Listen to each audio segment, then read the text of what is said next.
Good day. Strength training is also called resistance training. It is a form of exercise where we expose our muscles to resistance so that they become larger, stronger, and more efficient. Thus, we are making our muscles work harder than they are used to so that they adapt and become stronger. What does strength training involve? It can involve lifting weights like a kettlebell or dumbbells.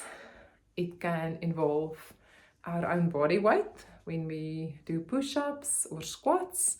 It can involve gravity when we do step-ups or lunges. It can involve the resistance machines at the gym, and it can even involve resistance bands, for instance. So what happens to the muscles when we lift weights or we push against resistance?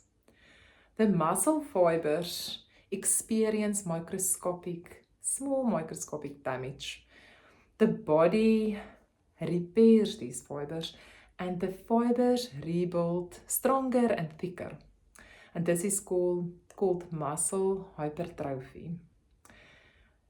Something else that also happens is that the nervous system recruits more muscle fibers. The muscles become more efficient and even the bones even grow stronger or become stronger. So let us have a look at our next move, and it's also a simple one.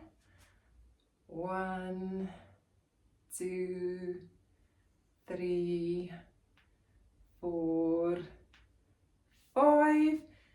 And if you feel like you can't manage weights yet, or you're just starting, you can do it just like this. 1, 2, 3, 4, 5.